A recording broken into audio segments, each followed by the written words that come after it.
نحمده ونستعينه ونستغفره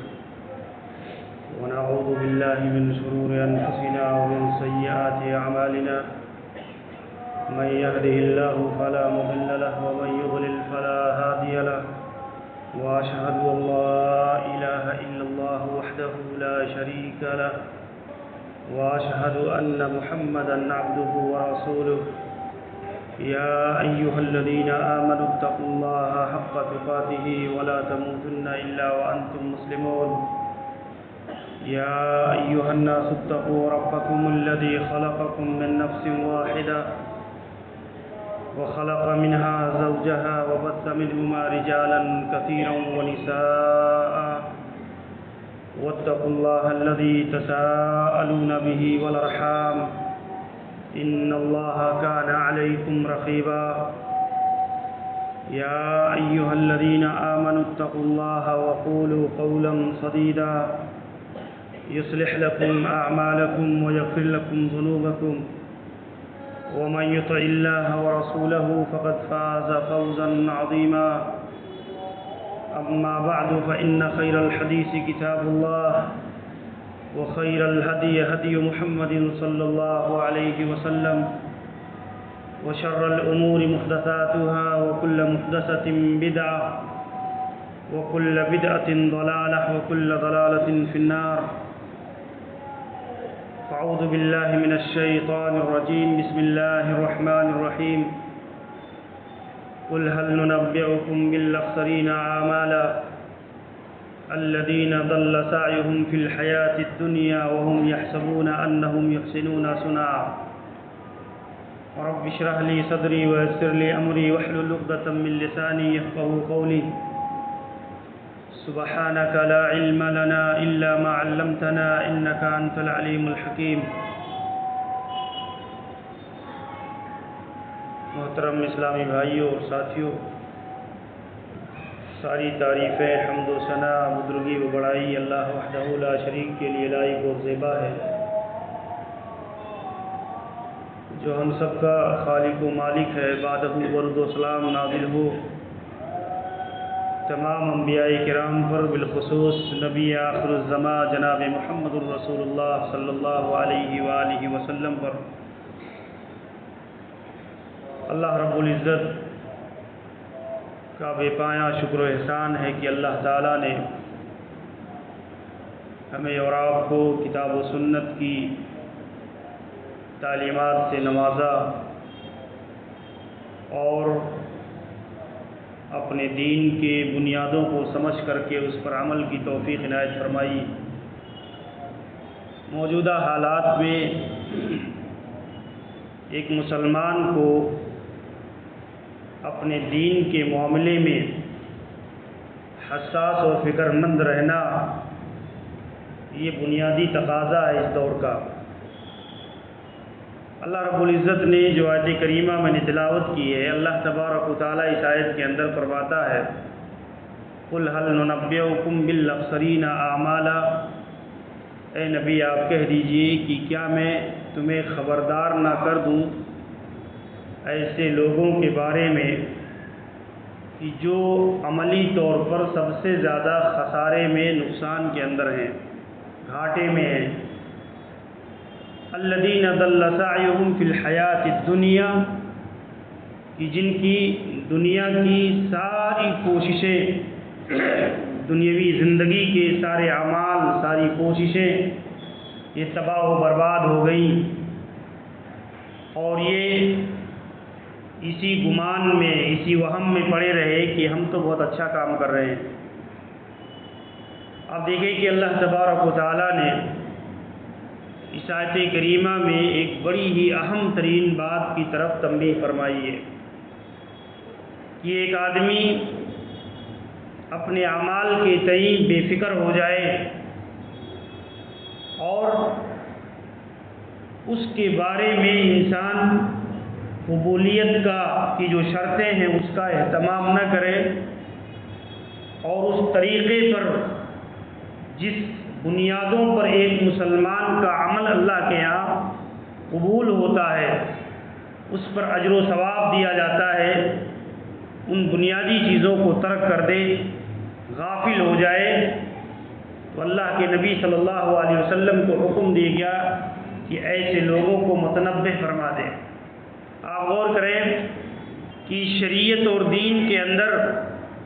ہمارے جتنے بھی اعمال انجام پاتے ہیں، جتنی بھی نیکیاں ہم کرتے ہیں، جس کے ذریعہ سے ہم اللہ تعالیٰ کا قرب چاہتے ہیں، اللہ کی رضا چاہتے ہیں، اللہ کے یہاں اجر و ثواب کی امید رکھتے ہیں، اس کی بنیادیں دو چیزوں پر ہیں۔ ایک یہ ہے کہ اللہ تعالیٰ کی رضا کے لیے، اللہ کی خوشنودی کے لیے وہ کام کیا جائے، اور دوسرے یہ کہ اللہ کے نبی صلی اللہ علیہ وسلم کے طریقے اور آپ کی سنتوں کے مطابق اس کام کو انجام دیا جائے۔ یہ ہمارے ہر عمل کی بنیاد ہے۔ اسی پر ہماری عملی زندگی کی عمارت اگر قائم ہے تو یقیناً اس عمل کا صلہ اور بدلہ اللہ کے یہاں انسان کو ضرور ملے گا۔ لیکن اگر ان دونوں شرطوں میں سے کوئی ایک بھی شرط فوت ہو جائے تو آدمی کے اعمال اکارت ہو جاتے ہیں، انسان کے اعمال تباہ و برباد ہو جاتے ہیں۔ اور اسی لیے کتاب و سنت میں بار بار اس بات کی تلقین کی گئی ہے کہ انسان اس معاملے میں متنبہ رہے، بیدار رہے، اور ہمیشہ اس تعلق سے فکر مند رہے، اس لیے کہ ہر انسان یہی چاہتا ہے کہ ہماری جو کچھ ٹوٹی پھوٹی کوششیں ہیں وہ اللہ کے یہاں شرف قبولیت کے درجے کو پالے، اور انسان اگر اسی معاملے میں ناکارہ ہو جائے، ناکام ہو جائے اللہ کے یہاں، تو اس سے بڑی انسان کے لیے ناکامی، خسران اور دوسری کوئی چیز نہیں ہو سکتی ہے۔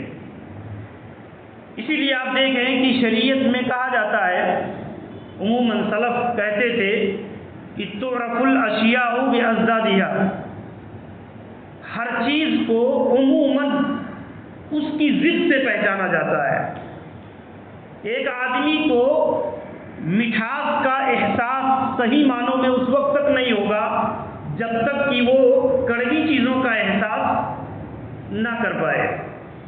وہ جانتا ہی نہ ہو کہ کڑوی چیز کیا ہے، تیکھی چیز کیا ہے، تو مٹھاس کا احساس اس آدمی کو نہیں ہوگا۔ ایسے ہی آپ دیکھیں گے بہت ساری چیزیں ہیں، نور ہے، ظلمت اور تاریکی ہے، روشنی کا احساس یہ ظلمت و تاریکی کے بعد ہی ہوتا ہے۔ اور عموماً شریعت اور دین کے اندر بھی اسی طرح کے اصول اور ضابطے موجود ہیں کہ ایک آدمی جب تک وہ شرک کے تقاضوں کو نہیں سمجھے گا، توحید کی حقیقت سے آشنا نہیں ہو پائے گا۔ ایک آدمی جب تک بدعات اور سنتوں کے منافی اعمال کو نہیں جانے گا، آدمی کبھی بھی صحیح معنوں میں سنتوں کی لذت کو یا سنتوں پر عمل کرنے کی چاشنی کو محسوس نہیں کر سکے گا۔ کہ اللہ کے نبی صلی اللہ علیہ وسلم کی جو ہدایات ہیں، جو سنتیں ہیں، جو ایک بندے کو رہنمائی دیتی ہیں، اس کی عملی زندگی میں اس کو گائیڈ کرتی ہیں، یہ کتنی اہم ہے انسانی زندگی، ایمانی زندگی کے لیے، یہ اس کا احساس اس وقت ہوتا ہے جب آدمی بدعات کو، خرافات کو اور طرح طرح کی ایسی چیزوں کو دیکھتا ہے جس میں اعلیٰ دماغ رکھنے والا آدمی، لمبی سوچ رکھنے والا انسان بھی اس کے اندر ملوث نظر آتا ہے۔ اسی لیے آپ دیکھیں امام ابو یحییٰ الرازی رحمہ اللہ جو تابعین میں سے ہیں، وہ کہتے ہیں کہ دیکھو انسانی اختلافات کی جو بنیادیں ہیں وہ عموماً تین چیزوں کی طرف لوٹتی ہیں، اور ان تینوں چیزوں میں آدمی جو ہے اپنے اصل کو جب چھوڑتا ہے تو اصل کو چھوڑنے کے بعد وہ انسان اس کی ضد اور اس کی جو پلٹ ہے اصل میں اسی کے اندر وہ گر جاتا ہے۔ کہتے ہیں اگر توحید کو چھوڑے گا تو لازمی نتیجہ ہے کہ شرک کے اندر، شرک کی کھائی میں گرے گا۔ اگر سنت کا دامن کمزور پڑے گا تو آدمی کہیں نہ کہیں بدعتوں کا شکار ہو جائے گا۔ اطاعت و فرما برداری میں اگر آدمی کمزور پڑے گا تو برائیوں کے راستے پر چلنے سے کبھی بچ نہیں پائے گا۔ تو یہ سلف صالحین جو ہے عموماً نصیحت کیا کرتے تھے، اور یہ بہت بنیادی چیزیں ہیں کہ ایک مسلمان کو اپنے عقیدے اور سنتوں پر چلنے کے لیے لازم ہے کہ اس کے منافی اور بدعات کو صحیح معنوں میں سمجھے اور جانے، اس لیے کہ شبہات اتنے عام ہیں، اور ایسے شبہات علمی شبہات ہیں، عوامی شبہات ہیں، ایسی چیزیں سماج کے اندر لکھی جاتی ہیں، پھیلائی جاتی ہیں، عام کی جاتی ہیں کہ آدمی اگر ان کے حقائق کو علم کی روشنی میں، دلیل کی روشنی میں نہ سمجھے تو آدمی کو اس رو پر بہتے ہوئے دیر نہیں لگتا ہے۔ اور اسی بنیاد پر آپ دیکھیں کہ کتاب و سنت میں بار بار اس کی تلقین کی گئی۔ حضرت حذیفہ رضی اللہ عنہ، حذیفہ بن یمان رضی اللہ عنہ کی صحیح روایت صحیح بخاری کے اندر موجود ہے، کہتے کان الناس یسألون رسول اللہ صلی اللہ علیہ وسلم عن الخیر، لوگ اللہ کے نبی صلی اللہ علیہ وسلم سے نیکیوں کے بارے میں پوچھتے تھے، اور کنت اسألہ عن الشر، میں اللہ کے نبی سے برائیوں کے بارے میں پوچھتا تھا، صرف اس لیے کہ مخافتن ان یدرکنی، اس ڈر اور خوف سے کہ کہیں ایسا نہ ہو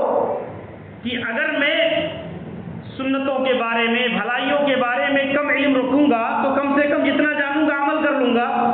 لیکن اگر اس کے خلاف جو چیزیں ہیں، برائیاں ہیں، اگر اس کے معاملے میں میرا علم کمزور ہوگا تو میں اس کا شکار ہو جاؤں گا اور مجھے پتہ بھی نہیں چلے گا۔ تو کہتے ہیں اس کے لیے میں اللہ کے نبی صلی اللہ علیہ وسلم سے فتنوں کے بارے میں، برائیوں کے بارے میں بار بار پوچھا کرتا تھا، اور سلف صالحین اسی بات کی تلقین کرتے ہیں۔ آج آپ دیکھیں ماہ رجب کے اندر جو بدعتیں عام ہیں سماج کے اندر، اگر اس پر غور کریں اور جو شبہات پیدا کی جاتی ہیں بدعتوں کے تعلق سے، خرافات کو گڑھ کر کے اس پر جو جواب کی دلیلیں پیش کی جاتی ہے، ایک عام آدمی کیسے کیسے وہم کا شکار ہوتا ہے۔ اصلاً آپ دیکھیں ہم بدعت کا نام تو سنتے ہیں، لیکن اصطلاحی طور پر، شرعی طور پر، سلف کے آرا کی روشنی میں بدعت کسے کہا جاتا ہے عموماً لوگ نہیں جانتے۔ اس کی موٹی چیزوں کو سمجھتے ہو کہ جو شریعت کے خلاف ہے اس کو بدعت کہا جاتا ہے، لیکن عام طور پر آپ دیکھیں بدعت کی جو صحیح تعریف علماء نے کی ہے، اس تعریف کو سمجھ لینے سے ہی اصل میں جو بدعتوں کے لیے شبہات کے دروازے کھولے جاتے ہیں، یا اس پر عمل کے لیے جو چور دروازے کھولے جاتے ہیں، یہ اصلاً اس کی صحیح تعریف میں ہی اس کا دفاع موجود ہے، اس کا رد موجود ہے، اور اس کو سمجھنے کے بعد آدمی خود بخود سمجھ سکتا ہے کہ آخر یہ جو عام طور پر عوام کے سامنے جو چیزیں رکھی جاتی، پیش کی جاتی ہے، یہ اصل میں شبہات ہیں۔ آپ دیکھیں علماء نے ذکر کیا، امام ابن تیمیہ رحمہ اللہ کہتے ہیں کہ ان البدعہ فی الدین، دین میں بدعت اسے کہا جاتا ہے من لا اصل لہ فی الشریعہ، کہ جس کی کوئی اصل، کوئی بنیاد، کوئی دلیل شریعت کے اندر نہ ہو، دین کے اندر نہ ہو۔ علامہ شاطبی رحمہ اللہ نے اس کی تعریف بڑی ہی جامع انداز میں کیا اور کہا یہ طریقۃ فی الدین، دین میں ایسا طریقہ، ایسی عبادت، ایسے اوراد و وظائف، ایسے کام کو گڑھنا اور اس سے اجر و ثواب کی امید رکھنا، اس سے اجر و ثواب کی امید رکھنا، جبکہ اس عمل کی شریعت کے اندر کوئی اصل اور کوئی دلیل موجود نہ ہو۔ اب آپ دیکھیں علماء نے صاف طور پر ذکر کیا ہی طریقۃ فی الدین، دین کے اندر ایسا طریقہ ایجاد کرنا۔ اگر دنیاوی طور پر انسان کی جو کوششیں ہیں، انسانی ایجادات ہیں، انسانی ترقیات ہیں، یہ اصل میں بدعت کے اندر داخل نہیں ہوتی ہے، لیکن عام طور پر جب بدعتوں پر گفتگو ہوتی ہے تو لوگ عموماً آپ دیکھیں گے کہ بات کرتے ہیں اصل میں دین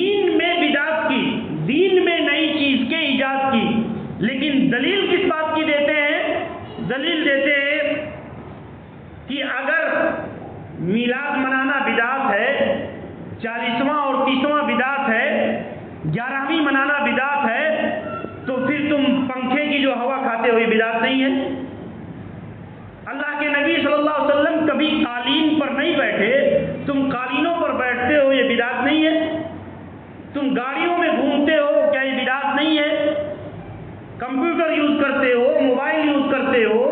جدید جتنی بھی چیزیں ہیں، کیا یہ چیزیں اللہ کے نبی کے زمانے میں موجود تھیں؟ تو اگر یہ چیزیں اللہ کے نبی کے زمانے میں موجود نہیں تھیں اور تم اس کو آج یوز کرتے ہو، استعمال کرتے ہو، تو کیا یہ بدعات میں شمار نہیں ہوں گی؟ یہ عموماً اس قسم کے عوامی شبہات جو لوگوں کے اور یہ کوئی عام آدمی نہیں بیان کرتا، یہ کوئی عام آدمی نہیں پیش کرتا، یہ بڑے بڑے جبو دستار اسٹیجوں سے، تقریروں سے، تحریروں کے ذریعے سے عوام الناس کے اندر پھیلاتے اور بولتے ہیں۔ آپ بارہا سوشل میڈیا پر ایسی کلپس اور ایسی چیزوں کو آپ سنیں گے تو اسی قسم کے شبہات کو عموماً جو ہے وہ بیان کرتے ہیں، جبکہ آپ دیکھیں کہ علماء نے اسی لیے قید لگا دیا کہ دین کا معاملہ اور دنیا کا معاملہ دونوں میں بہت فرق ہے۔ شریعت نے عبادات میں اصلاً حرام ہے، ہر چیز، ہر عبادت، ہر عمل کرنا حرام ہے جب تک کہ اس کے کرنے کی کوئی دلیل موجود نہ ہو، لیکن معاملات کے اندر اصل مباحت ہے، اصل حلت ہے، اصل جواز ہے جب تک کہ اس کے حرام ہونے کی کوئی دلیل موجود نہ ہو۔ یہ اصل میں فرق ہے، اور اس کی بنیاد پر ہمیں علماء کی جو تعریفات ہیں اگر دیکھیں گے تو امام شاطبی رحمہ اللہ نے بہت بنیادی نقطہ ذکر کیا کہ طریقۃ فی الدین، دین کے اندر ایسا طریقہ ایجاد کرنا، دنیاوی اعتبار سے ترقیات پر یا اس زمانے میں جو چیزیں نہیں تھی بعد کے ادوار میں اور تا قیامت جو چیزیں پیدا ہوں گی اس کو اختیار کرنا، اس کو مباح طریقے پر اپنانا، یہ بدعت نہیں ہے، ورنہ تو قرآن نے خود اس چیز کو ذکر کیا۔ قرآن کریم کہتا ہے کہ اللہ رب العزت نے تمہارے لیے گھوڑے، گدھے، چوپائے اس لیے پیدا کیے ہیں لترکبوها، تاکہ تم اس پر سواری کرو۔ اس زمانے کے لحاظ سے اللہ تعالیٰ نے اس زمانے کی سب سے بہترین سواری یہی تھی، اللہ نے اس چیز کو ذکر کیا، کہا تم اللہ نے پیدا کیا ہے، اس پر تم سواری کرو، وہ زینہ، اور یہ تمہارے لیے زینت کی چیز ہے، کیونکہ اس زمانے میں جس کے پاس سب سے زیادہ چوپائے ہوتے تو وہ فخر کرتا تھا اپنے چوپاؤں کے اوپر، تو اس زمانے میں وہ چیز زینت کا ذریعہ تھی انسان کے لیے مالی طور پر۔ اللہ نے ذکر کیا اور کہا وَيَخْلُقُ مَا يَشَاءُ، اور اللہ رب العزت اس کے بعد جو چیز اللہ تبارک و تعالیٰ چاہے گا، اللہ رب العالمین وَيَخْلُقُ مَا لَا تَعْلَمُونَ، اور ایسی ایسی چیزیں آگے اللہ رب العزت دنیا میں پیدا کرے گا جس کو تم نہیں جانتے۔ یعنی آپ دیکھیں اللہ نے خود اس آیت کے اندر ایسی ایجادات کا، دنیاوی ترقیات کا، جدید وسائل کا اللہ رب العزت نے خود اس کی تخلیق کی طرف اشارہ کیا ہے اس آیت کریمہ کے اندر۔ یعنی اللہ رب العالمین خود ایسی چیزوں کو دنیا میں پیدا کرے گا جس سے انسانیت جو ہے اعلیٰ مقام پر پہنچے گی، اس کو استعمال کرے گی اور اس سے فائدہ اٹھائے گی۔ تب دیکھیں اللہ نے خود اس چیز کو ذکر کیا ہے۔ آپ اللہ کے نبی صلی اللہ علیہ وسلم کی احادیث میں دیکھیں گے تو نبی کریم صلی اللہ علیہ وسلم نے خود اس کی تفریق فرمائی، من احدث فی امرنا ھذا ما لیس منہ فہو رد، کہ جو آدمی میرے اس امر میں، یعنی اے فی دیننا، میری دین کے اندر، میرے مذہب کے اندر، میرے دین میں جو آدمی کوئی ایسا عمل ایجاد کرے کہ جس پر میری مہر نہیں ہے تو وہ مردود ہے۔ آپ دیکھیں امرنا کی تشریح عموماً شارحین حدیث نے اے فی دیننا، اے فی دین الاسلام، یہی تشریح کیا ہے، اور اس سے صاف موجود ہے کہ اللہ کے نبی صلی اللہ علیہ وسلم نے دین کی قید لگائی ہے بدعت کے ساتھ، یعنی دین میں اگر کوئی نئی چیز ایجاد کی جائے جس کی اصل موجود نہیں ہے شریعت کے اندر تو وہ بدعت ہے۔ تو آپ دیکھیں ورنہ اللہ کے نبی صلی اللہ علیہ وسلم کی وہ حدیث بھی موجود ہے جس میں نبی کریم صلی اللہ علیہ وسلم نے ایک بار تجربے کی بنیاد پر ایک بات کہہ دی، صحیح مسلم کی وہ روایت ہے جس میں آپ دیکھیں تعبیر نخلا کے معاملے معاملے میں کہ اللہ کے نبی صلی اللہ علیہ وسلم جب مدینہ گئے ہجرت کر کے تو آپ نے دیکھا کہ انصاری صحابہ جو ہے یہ اپنے کھجور کی کھیتیوں میں تعبیر کرتے ہیں، یعنی ان کو ایک پہچان ہے، ایک تجربہ ہے، اس لیے کھجور کی ایک شاخ کو کاٹ کر کے دوسری شاخ پر قلم بنا دیتے ہیں۔ تو کھجور کے گچھے بڑے بڑے اور عمدہ قسم کے کھجور جو ہے آتے، اللہ کے نبی صلی اللہ علیہ وسلم نے دیکھا تو کہا یہ کرنے کی کیا ضرورت ہے جو ہے۔ اللہ کے نبی صلی اللہ علیہ وسلم کا یہ حکم جو ہے صحابہ کرام نے یہ سمجھا کہ یہ شاید دین کا حصہ ہوگا، اللہ کے نبی صلی اللہ علیہ وسلم نے وحی کی بنیاد پر یہ بات کہی ہوگی، اور صحابہ کرام نے تعبیر نخلا کو ترک کر دیا، یعنی جو کرتے تھے اس کا کرنا چھوڑ دیا۔ تو اس سال کھجوریں جو ہے بہت ردی قسم کی آئیں اور بہت کم پیدا ہوئی۔ تو صحابہ کرام اللہ کے نبی صلی اللہ علیہ وسلم کے پاس آئے تو اللہ کے نبی صلی اللہ علیہ وسلم نے کہا دیکھو انما انا بشر، میں انسان ہوں، میں انسان ہوں، اذا امرتکم، جب میں تمہیں کوئی حکم دین کے معاملے میں دوں، وحی کی روشنی میں دوں تو تم اسے فوراً پکڑ لیا کرو، اس پر جم جایا کرو، اور اگر میں دنیا کے معاملے میں کوئی بات کہوں تو انتم اعلم بامر دنیاکم، دنیا کے تجربے میں ہو سکتا ہے کہ تم مجھ سے زیادہ تجربہ رکھتے ہو۔ کھیتی باڑی چونکہ اللہ کے نبی صلی اللہ علیہ وسلم نے نہیں کیا تھا، ممکن ہے کہ تم کھیتی کے پیداوار میں، اس کو کٹائی بنائی میں تم مجھ سے زیادہ علم رکھتے ہو، تو میں نے جو بات کہی تھی یہاں پر یہ اصلاً وحی کی روشنی میں نہیں بلکہ میں نے اپنے تجربے کی بنیاد پر، ذاتی انسان اور بشری تقاضوں کی بنیاد پر میں نے ایک چیز سمجھا اور اس کے بارے میں نے یہ رائے دیا تھا، یہ شرعی بنیاد پر میں نے نہیں کہا تھا، خود اللہ کے نبی صلی اللہ علیہ وسلم نے تفریق کیا ہے۔ تو اس حیثیت سے آپ دیکھیں کہ شریعت اسلامیہ نے یہ بنیادیں بیان کی ہیں۔ ایسے ہی بہت سارے اہل بدعت جب تھوڑے پڑھے لکھے ہوتے ہیں تو عام طور پر اس کو دنیاوی مثال کے بجائے علمی مثال دیتے ہیں،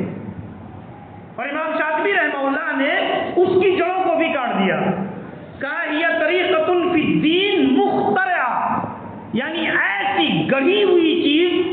جس کی اصل نہ ہو۔ آپ دیکھیں شریعت میں جس کام کے کرنے کی کوئی اصل موجود ہو اور اس بنیاد پر علماء نے اجتہاد کیا ہو، علماء نے مسئلے کا استنباط کیا ہو تو اس کو بدعت نہیں کہا جاتا۔ جیسے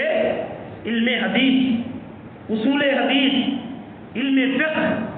یا اسی طریقے سے علم جرح و تعدیل، یا ایسے ہی عربی گرامر، یہ اللہ کے نبی کے زمانے میں نہیں تھے،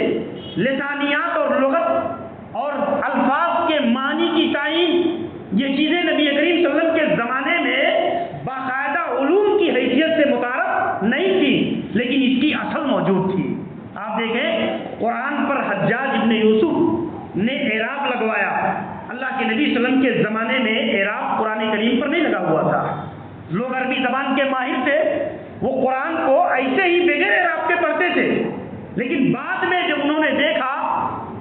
کہ لوگ جو اجمی آ رہے ہیں اسلام کے اندر، یہ ان کے لیے قرآن کا پڑھنا اس طریقے پر ممکن نہیں ہے جیسے اہل عرب پہلے سے پڑھ رہے ہیں، تو انہوں نے کیا کیا، وقت اور حالات کے تقاضے کے مطابق قرآن مجید پر اعراب لگوا دیا۔ اب کچھ لوگوں کو آپ دیکھیں گے جو تھوڑے پڑھے لکھے بدعتی ہوتے ہیں تو وہ عموماً ایسی چیزوں کی مثال دیتے ہیں،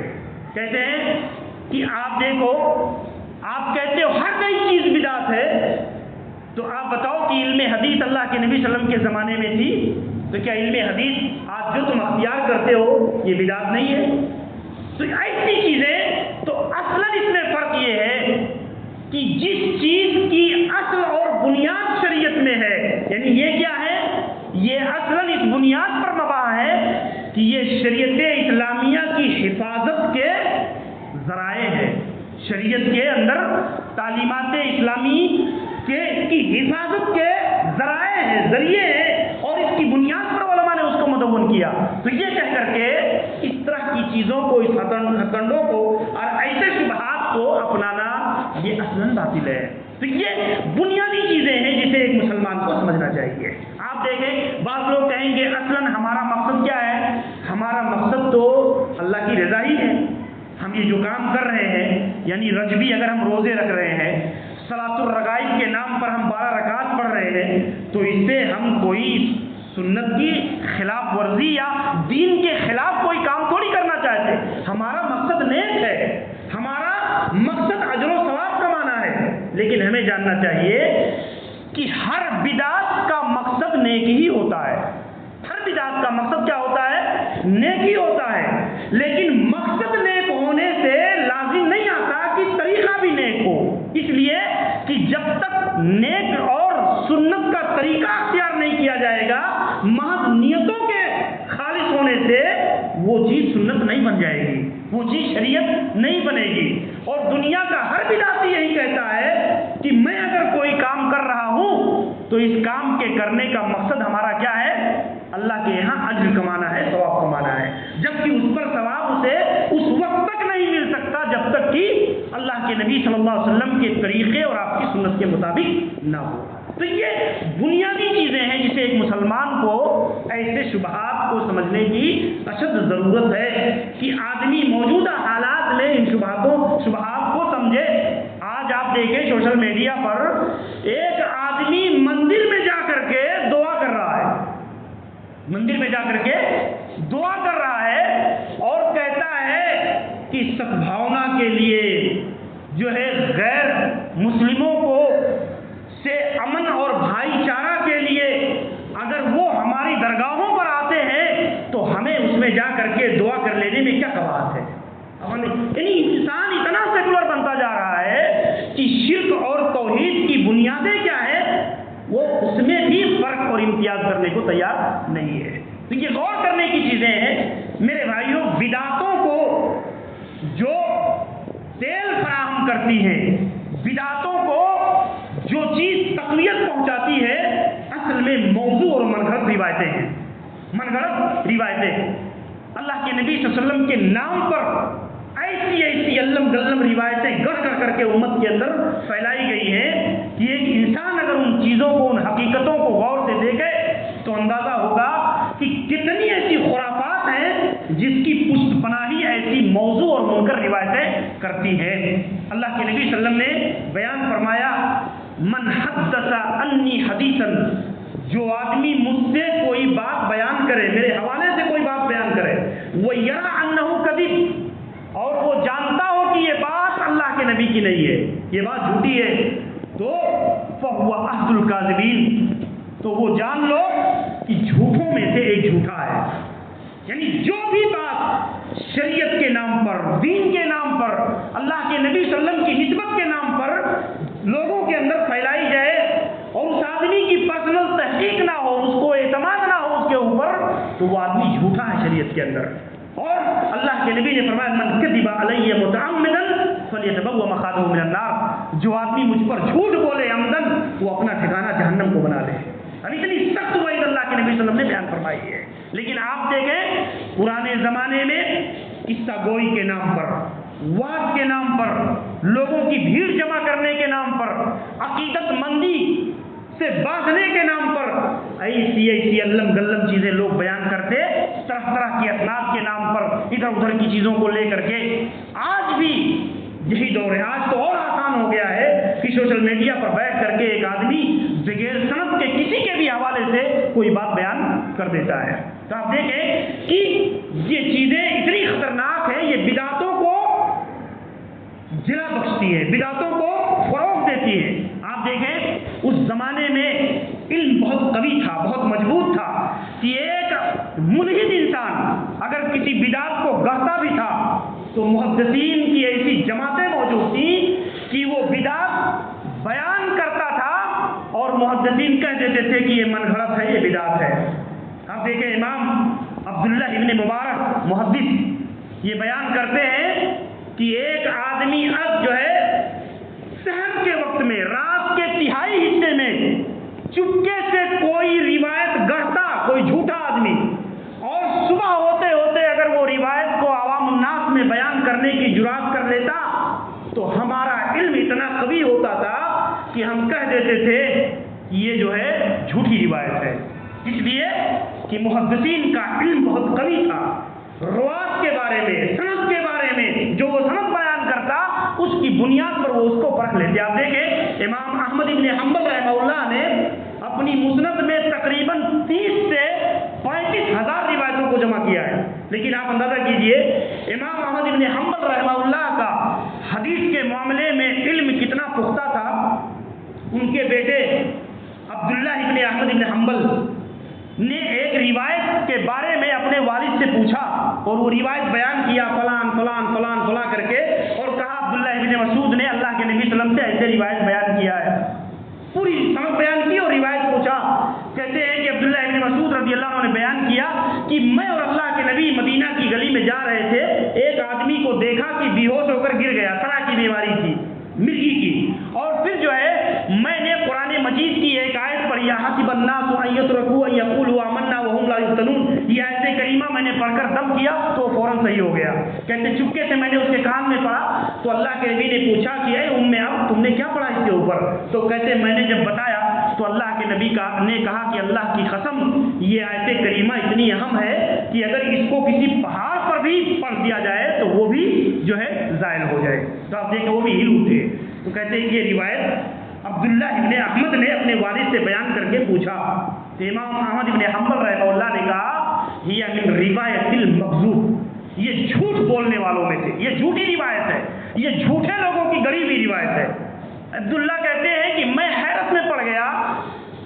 کہ میرے علم کے مطابق تو ایسی کوئی چیز دکھ نہیں رہی ہے کہ جس کی بنیاد پر کہا جا سکے کہ یہ جھوٹی روایت ہے. تو کہتے ہیں میں نے پوچھا کہ آپ نے کسی جھوٹے آدمی کو تو میں اس میں نہیں پاتا ہوں، پھر آپ نے کیسے اس روایت کو جھوٹا کہہ دیا؟ تو امام ابن حنبل رحمہ اللہ کہتے ہیں دیکھو امام اعمش جو اس حدیث کے راوی ہیں یہ صدوق محدثین میں سے ہیں، بہت بڑے محدث ہیں، لیکن ان کے شاگردوں میں جتنے شاگرد ہیں کسی نے اس روایت کو ان کی سند سے بیان نہیں کیا ہے.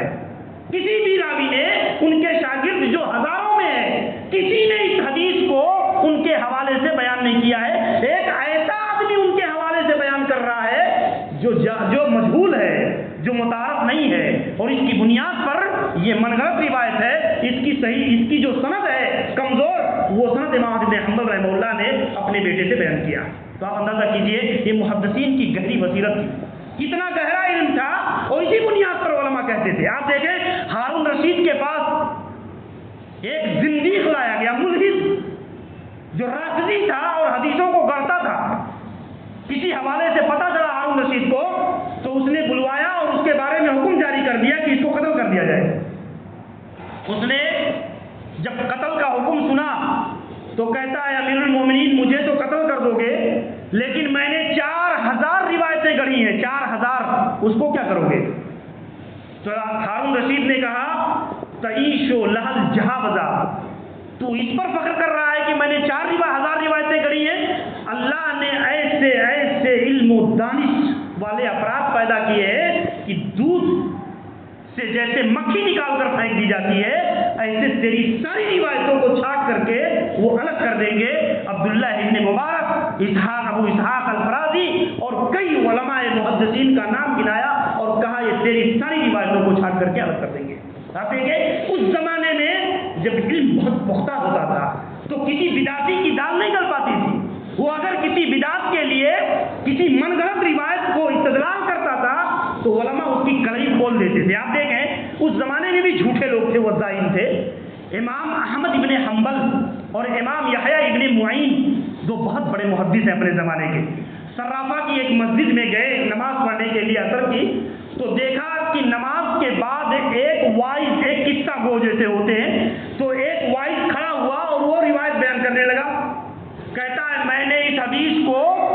امام احمد ابن حنبل اور یحییٰ ابن معین سے اس حدیث کو سنا ہے، اور پھر بڑی فضیلت والی جو ہے روایتیں اس نے بیان کیا.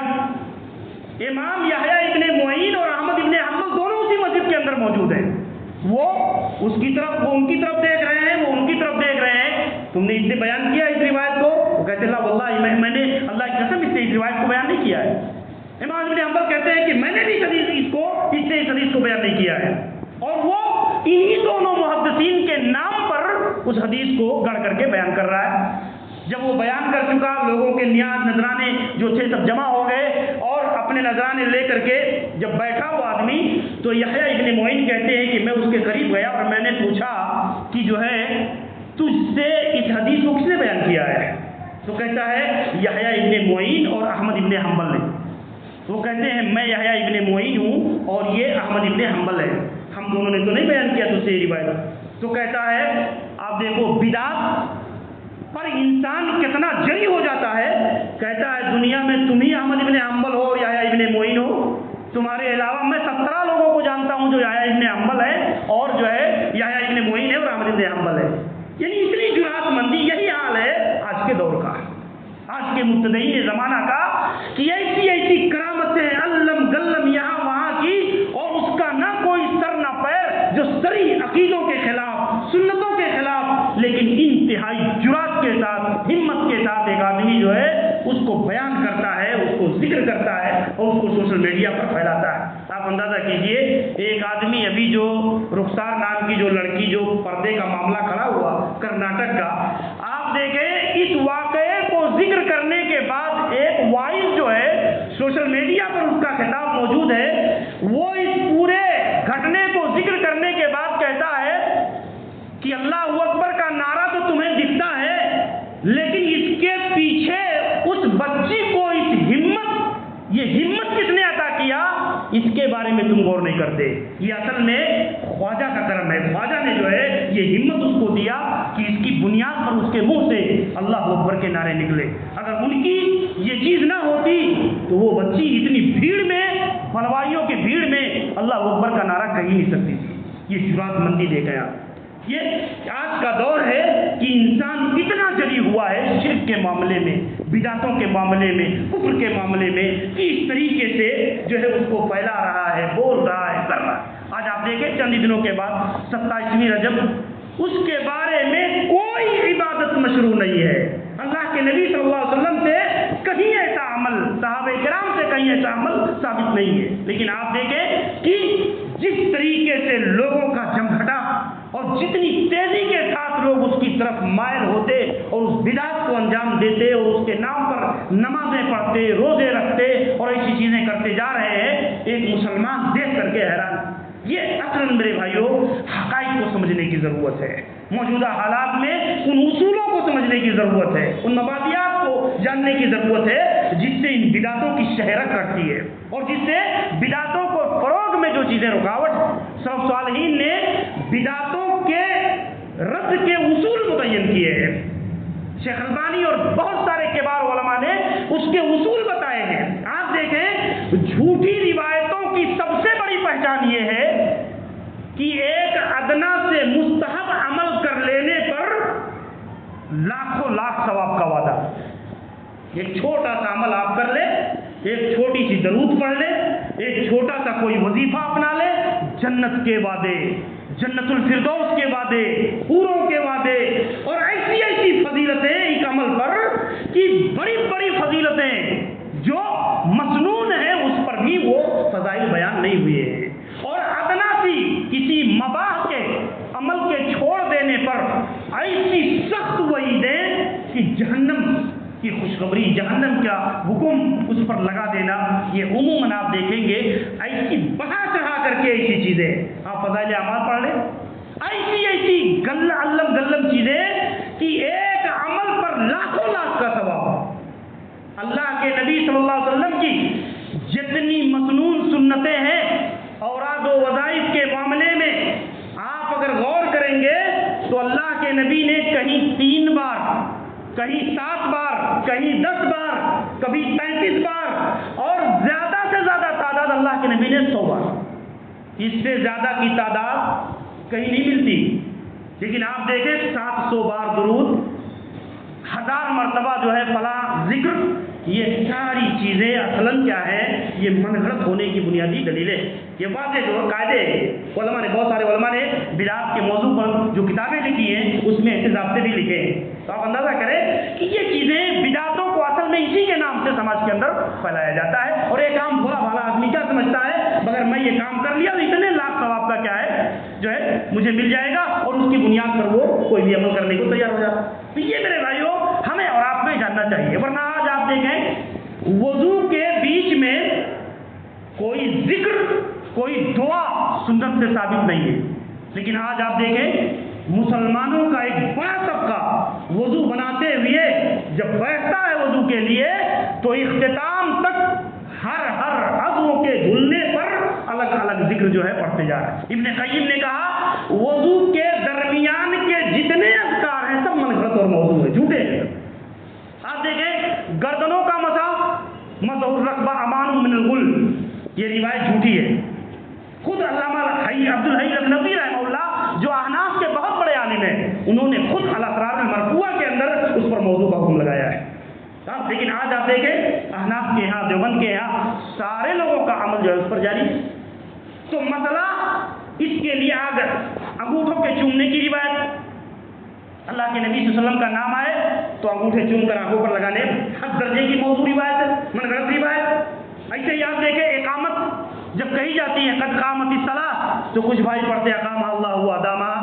بالکل جھوٹی روایت۔ ایسے کتنی روایتیں ہیں جو عوام میں ان کا چلن عام ہے، عوام میں ان کا چلن عام ہے، عمل اس کے اوپر جاری ہے، لیکن وہ روایتیں اصلاً سنتوں کے خلاف ہیں، جھوٹی روایتیں ہیں، اور آدمی اس پر عمل کرتے چلا جا رہا ہے۔ تو میرے بھائیوں موجودہ حالات میں اصلاً ان چیزوں کو سمجھنے کی ضرورت ہے کہ جو موسمی بدعات ہیں وہ تو ہے ہی، اس کے علاوہ بھی بہت ساری بدعتیں انسانی زندگی کے اندر داخل ہوتی ہیں اور اس کے پس پردہ بہت سارے عوامل اور اسباب ہوتے ہیں۔ اللہ سے دعا ہے کہ رب العالمین کتاب و سنت کی روشنی میں ہمیں ایسے حقائق کو سمجھنے کی توفیق نصیب فرمائے۔ اللہ تبارک و تعالیٰ کو دنیا کے اندر زندہ رکھے، ایمان پر عمل صالح کو پر قائم اور دائم رکھے۔ اقول قولی ھذا استغفر اللہ لی ولکم ولسائر المسلمین من کل ذنب انہ هو الغفور الرحیم، وصلی اللہ علی نبینا محمد وعلی آلہ وصحبہ اجمعین۔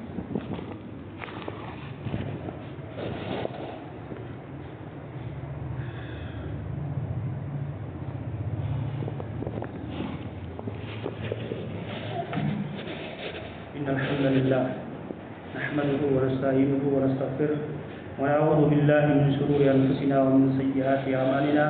من يهده الله فلا مضل له ومن يضلل فلا هادي له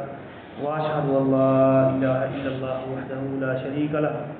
وأشهد أن محمدا عبده ورسوله أما بعد فإن خير الحديث كتاب الله وخير الهدي هدي محمد صلى الله عليه وسلم وشر الأمور محدثاتها وكل محدثة بدعة وكل بدعة ضلالة وكل ضلالة في النار۔ أعوذ بالله من الشيطان الرجيم، بسم الله الرحمن الرحيم، إن الله وملائكته يصلون على النبي يا أيها الذين آمنوا صلوا عليه وسلموا تسليما، اللهم صل على محمد وعلى آل محمد كما صليت على إبراهيم وعلى آل إبراهيم إنك حميد مجيد، اللهم بارك على محمد وعلى آل محمد كما باركت على إبراهيم وعلى آل إبراهيم إنك حميد مجيد۔ عباد الله رحمكم الله، إن الله يأمر بالعدل والإحسان وإيتاء ذي القربى وينهى عن الفحشاء والمنكر ولذكر الله أكبر، والله أكبر۔